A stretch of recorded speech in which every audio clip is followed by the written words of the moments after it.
దశమహావిద్యలలో మొదటి అవతారమైన లేక మొదటి విద్య అయిన కాళీ విద్య గురించి ఈరోజు తెలుసుకుందాం. కాళీలో ముఖ్యమైన విద్య దక్షిణ కాళీ విద్య. అటువంటి దక్షిణ కాళీ యొక్క క్రీం బీజ మంత్ర ఉపాసనా పద్ధతులు ఈరోజు తెలుసుకుందాం. మహాకాళి ఈవిడ దిశ అవకాశ కాలబంధాలు లేని సర్వజ్ఞ, సర్వవ్యాపిని, సర్వశక్తిమయి. ఈమె ధరించే వస్త్రమే ప్రకృతి. శబ్దబ్రహ్మం కంటే ఆమె వేరు కాదు. పరాప్రకృతి, ఆవిడే పరబ్రహ్మాని, ఆద్య మహాశక్తి. స్థూలము, సూక్ష్మము, కారణము, కార్యము దేవియే. ఈ అంశాలు క్రియలు అపూర్వమైన విధంగా వ్యక్తమైన జగజ్జన్నియే కాళీమాత. ఆ దేవియే జగద్దేహంలోని కుండలిని శక్తిగా వర్తిస్తుంది. అనగా మానవ శరీరంలో ఉన్న కుండలిని శక్తి కాళికాదేవి.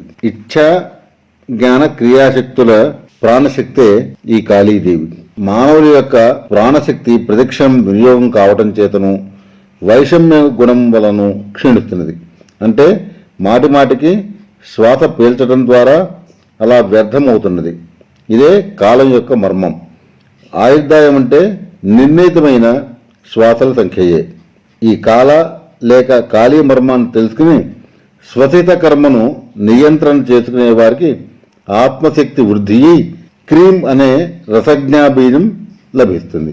మనస్సుకు, హృదయానికి, వాక్కుకు, కంటికి శక్తి రావటమే కాక దీర్ఘజీవితం కూడా లభిస్తుంది ఈ కాళీమాత ఉపాసన వల్ల.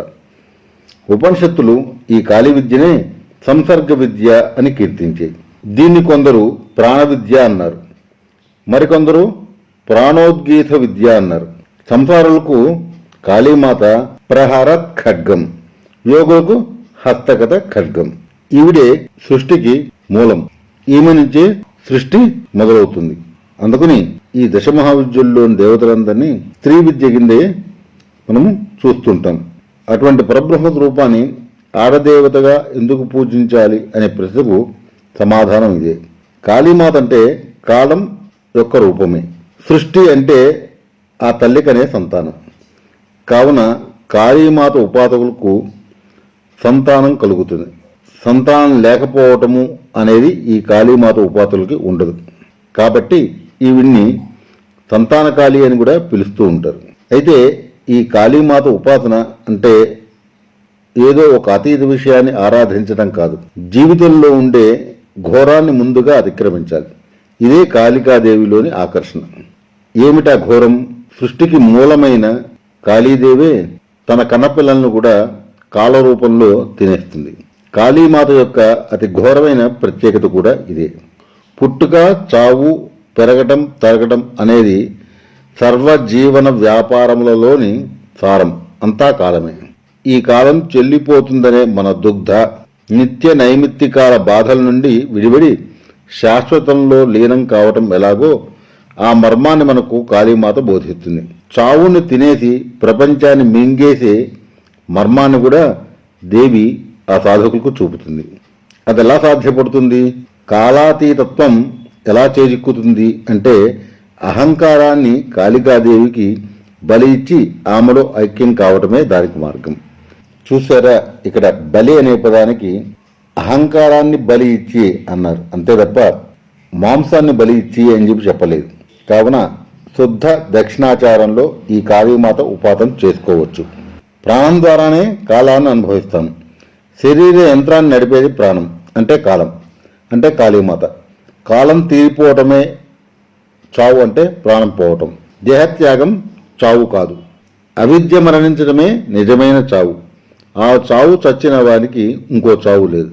కాళీమాతతో అతడు ఐక్యం అయిపోతాడు. కాబట్టి జీవశక్తికే ప్రాణం అని మరో పేరు. ఆ ప్రాణశక్తియే కాళికా శక్తి. ఈ కాళీదేవి మానవుని శరీరంలో అనాహత చక్రంలో ఉంటుంది, అనగా దహరాకాశంలో ఉంటుంది. దహరాకాశం అనగా మన గుండెలో కుడివైపు భాగంలో దహరాకాశం ఉంటుంది. అక్కడ కాళీమాత ఉంటుంది. కావున గుండెకి ప్రాణశక్తిని ఇచ్చేది కాళీమాత మాత్రమే. ఈవిడి కుండల్ని మూలాధారం మొదలు సహస్రారం వరకు తీసుకెళ్లగలిగే శక్తి కాళీ యొక్క శక్తి. అనాహత చక్రంలో ఉంటూనే మనిషికి ప్రాణ శక్తిని ఇచ్చి కుండల్ని జాగృతం చేస్తుంది ఈవిడ. ఈ కాళీ ఉపాసనే దశమహావిద్యలకి మూలం అని చెప్పుకోవచ్చు.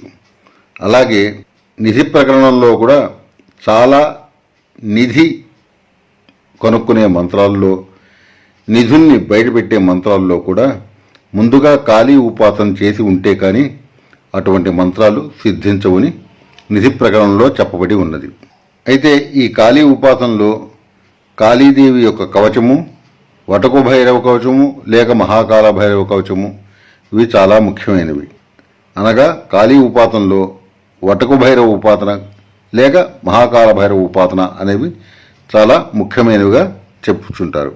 అయితే ఈ దక్షిణకాళీ మంత్రము మామూలుగా 22 అక్షరాలు గల మంత్రము. దీన్ని 3 లక్షలు జపించడం వలన కొద్ది కష్టంగా ఉంటుంది. అందుకనే సాధకులు సాధారణంగా ఈ కాళీమాత యొక్క జపమంత్రం క్రియాబీజమైనటువంటి క్రీం అనే ఒక అక్షరంతో సాధన మొదలు పెడతారు. ఈ క్రీం అనే అక్షరాన్ని 3 లక్షల మార్లు జపించి తద్దశాంశం హవనం అవి చేసి తద్దశాంశం క్షేత్రప్రం, తద్దశాంశం మార్జనం, తద్దశాంశం బ్రాహ్మణ భోజనం పెట్టి పురస్చరణ పూర్తి చేసుకున్న పిదప దక్షిణకాళి 22 అక్షరాల మంత్రములకు వెళ్తారు.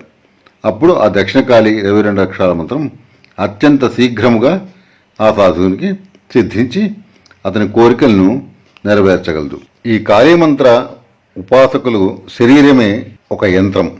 సర్వజన ఆకర్షణ, మహదైశ్వర్య ప్రాప్తి, సర్వ అధికార ప్రాప్తి, రాజవశీకరణ, సర్వస్త్రీ పురుష వశీకరణ, సర్వజన వశీకరణ ఇటువంటివి వారికి వద్దనుకున్న కలుగుతాయి.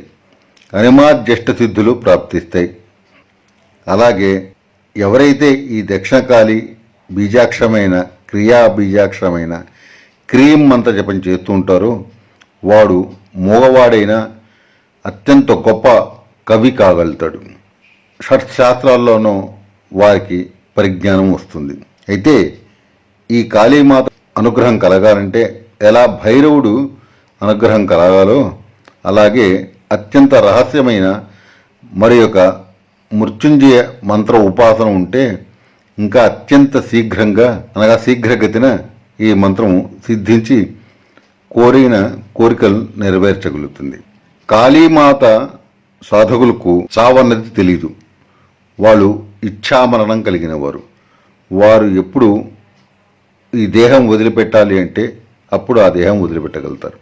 దానికి కారణం కాళీ ప్రాణశక్తియే కాక ఆవిడతో పాటు జపం చేసే ఆ మహామృత్యుంజయ మంత్రం అది అత్యంత రహస్యమైనది. అది ఉపాసన చేయటం వల్ల సాక్షాత్ శివస్వరూపము కాళీ స్వరూపం అవుతాడు ఆ సాధకుడు.